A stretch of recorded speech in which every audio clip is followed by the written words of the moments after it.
ঈদের দিন টেবিলে যদি এই নবাবী সেমাইটা না থাকে তাহলে ঈদ পরিপূর্ণ মনে হবে না। আজ আমি আপনাদেরকে একদম সঠিক নিয়মে নবাবী সেমাই কীভাবে তৈরি করবেন ঘরোয়া উপকরণে সেটাই দেখাবো। একদম পারফেক্টভাবে তৈরি করে দেখাবো, যারা নতুন তারাও কিন্তু পেরে যাবেন। তো চলে আসলাম চুলায়। এখানে আমি একটা পাইপের নিয়েছি আর এখানে এখন দিয়ে দিলাম 2 টেবিল চামচ ঘি। এটা গরম হয়ে আসার পরে এখানে আমি দিয়ে দেব সেমাই। আমি লাচ্ছা সেমাইটা ব্যবহার করেছি।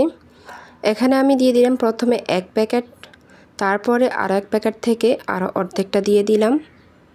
তো এখানে আমি মোট 300 গ্রামের মতো সেমাই ব্যবহার করেছি।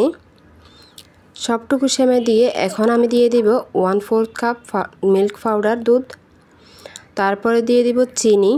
এই চিনিটা আমি হাফ কাপ থেকে একটু কম নিয়েছি। তো এখন আমি অর্ধেক অর্ধেক করে এটাকে দিয়ে দিলাম। চুলার আঁচটাকে এখন ধরিয়ে দিলাম, একদম মিডিয়ামে রাখতে হবে। আর এখন আমি নাড়াচাড়া শুরু করব। নাড়াচাড়া কিন্তু একদমই বন্ধ করা যাবে না, যাতে কালার চেঞ্জ না হয় ওইদিকে রাখতে হবে, মানে পুড়ে না যায় আর কি।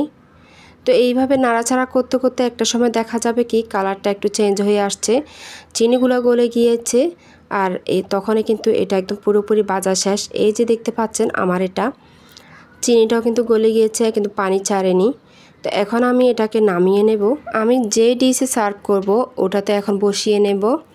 অর্ধেকটা সেমাই আমি এখানে দিয়ে দেব, দিয়ে এইভাবে সবগুলা দিয়ে এইভাবে করে চেপে চেপে বসিয়ে দিতে হবে। আমি ঠিক যেভাবে দিচ্ছি এইভাবে করে দেব। এটা খেতে কিন্তু খুব বেশি মজা হয়, ছোট বড় সবাই কিন্তু খেতে পছন্দ করে।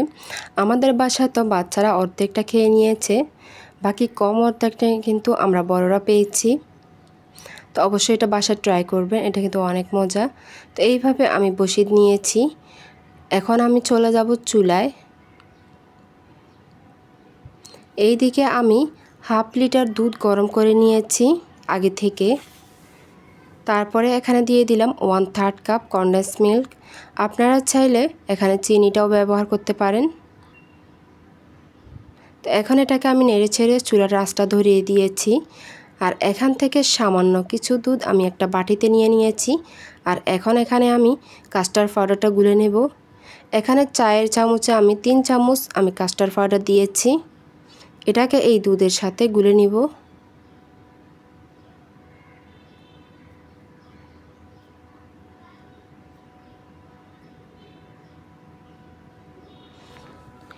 এইদিকে আমি চলে আসলাম আবার চুলায়। এখানে কিন্তু আমার দুধটা গরম হয়ে গিয়েছে। আর এখন আমি যে কাস্টার্ডটা গুলে রেখেছিলাম এটা দিয়ে দেব। এটা দিয়ে 2-1 মিনিট নাড়াচাড়া করার পরে এটা দেখেন একদম এরকম শক্ত হয়ে যাবে, মানে এটাকে একদম ঘন হয়ে যাবে।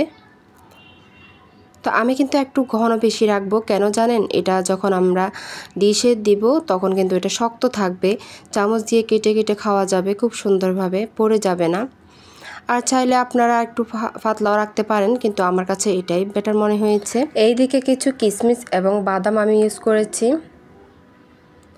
এইভাবে এটাকে দিয়ে আরও কিছুক্ষণ নাড়াচাড়া করব, মানে 1 মিনিটের মতো। এখন আমি কাস্টার্ডটাকে এই সেমাইয়ের উপরে দিয়ে দেব। সবগুলা কাস্টার্ড এখন আমি এই সেমাইয়ের উপরে দিয়ে দিলাম।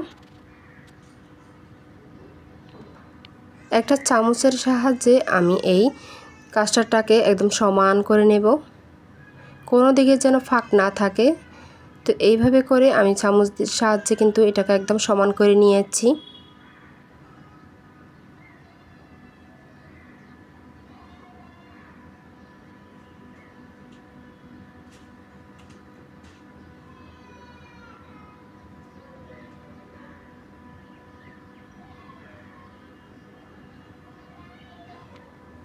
এখন আমি যে বাকি সেমাইগুলো আমার ছিল সেগুলো এখন এই কাস্টার্ডের উপরে দিয়ে দেব।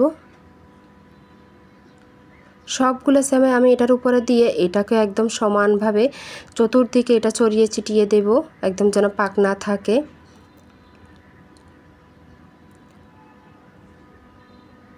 তো এই যে আমার সবগুলো কিন্তু দেওয়া শেষ। এখন এটাকে আমি 2 ঘন্টার জন্য ফ্রিজে রেখে দেব, তাহলে কিন্তু এটা একদম সেট হয়ে বসে যাবে।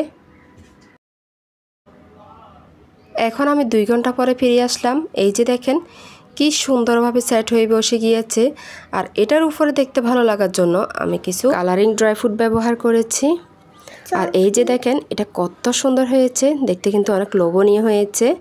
এটা অবশ্যই বাসায় ট্রাই করবেন। এটা দেখতে যতটা সুন্দর খেতেও ঠিক ততটাই মজা।